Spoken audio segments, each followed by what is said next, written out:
Hi, friends. Okay, so the last thing that was happening before chapter 6 starts is the crocodile is eyeing the cream puffs. Makes me want some. And chapter 6 has this picture to start. You see that okay? Then Princess Cora went upstairs and found her nanny, who was still in the bathtub. "Princess Cora!" the nanny cried. "Thank goodness you're here. A bad crocodile bit me and frightened me to death. I am so cold and so wet and so sick of being in the tub." "Oh, poor nanny!" cried Princess Cora. "Let me bring you a towel." Princess Cora helped the nanny take off her wet clothes. She found a warm nightgown and buttoned her up the back. "Poor nanny," she crooned. So croon is kind of like a sweet, songy kind of sound. You can look up more about the word croon and crooning and crooners. "Poor nanny," she crooned, so now I know how to read it. "Now you climb in bed and get warm. I must go and see Mama." She ran up the stairs to the tower. When she unlocked the door, the queen cried, "Oh, my dear Princess Cora, thank goodness you're all right. A dreadful crocodile was here, pretending to be you. He bit me and chased me and locked me up with nothing to read but these boring books." "Poor Mama," said Princess Cora. She ran for towels to wipe up the ink. She brought soap and water and a clean bathrobe because the queen's gown was all splattered and spotty.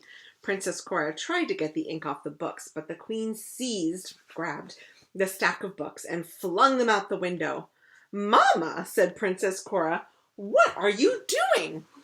"I'm throwing these books away," answered the queen.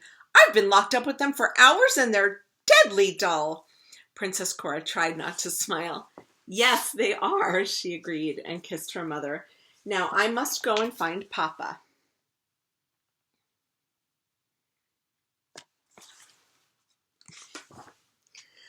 When Princess Cora opened the cellar door, the king moaned most pitifully and held up his tied-together hands.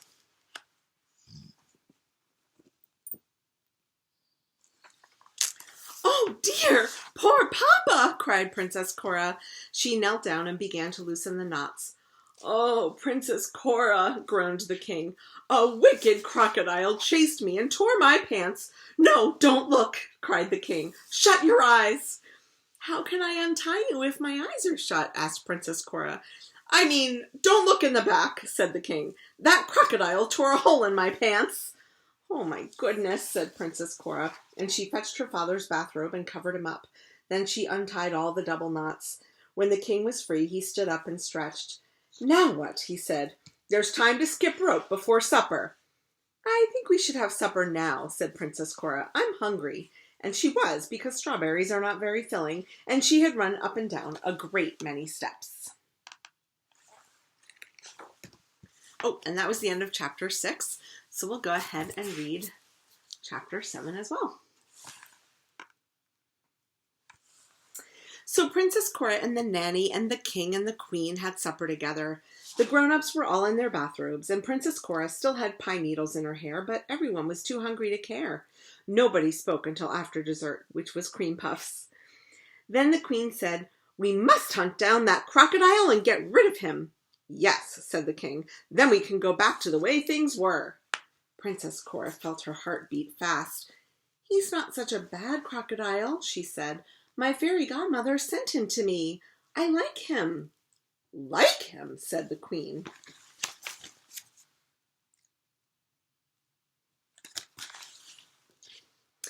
"That nasty, dirty crocodile?" said the nanny.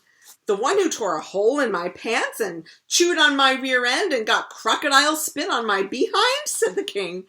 "Yes, I do," said Princess Cora. "And there's something else I have to tell you." Her heart beat even faster. "I don't want to go back to the way things were before. Please, please, listen to me." The king and the queen and the nanny were listening. They looked shocked and a little angry, but they were listening. And this time, Princess Cora didn't hang her head or turn red or burst into tears. She had climbed a tree that day and built a fort and stepped on a cow pie. Those things had made her brave. So she spoke up. "I'm tired of taking baths," she said. "I think 3 baths a day is too many. And in between baths, I'd like to get dirty. I want to play outdoors and dig in the garden." The nanny looked upset, but the queen only said, "Is that all?" "No, it isn't," said Princess Cora. "From now on, I want to choose my own books. I want to read about sharks and tigers and fairies." The books upstairs are a little dry," said the queen. And dry means kind of dull and boring in this case. "Is that all?" said the queen. "Not quite," said Princess Cora. "I'm sick and tired of skipping rope. I want to climb trees and roller skate and learn to juggle." The king sighed. He shifted on his pillow because his rear end still felt sore. At last he said, "Well, those things will make you strong, so I suppose that will be all right." Then the king and the queen and the nanny said, "That's all settled." But Princess Cora said, "There's one more thing. I want a big golden dog with a fluffy tail." "A dog will shed," said the nanny. But the king argued, "Walking a dog will make the princess strong." And at last the queen said, "After all, a dog is better than a crocodile." So they agreed that Princess Cora could have a dog. "May I have 2 dogs?" asked Princess Cora, but the queen said, "Don't push it." So Princess Cora said, "1 dog will be lovely," and she kissed them all. "Of course," they said, "you must give up the crocodile. Crocodiles do not belong in castles." "I understand," said Princess Cora.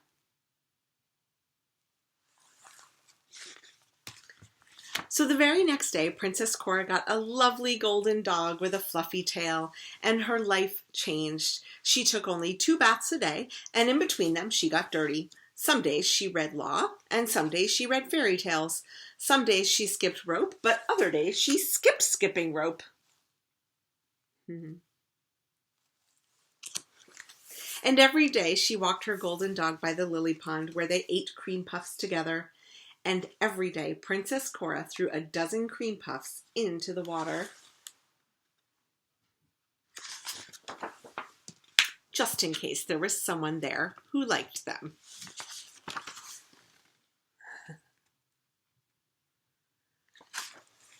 And that is the end of our book. And you guys know I love finding out where the author and illustrator live.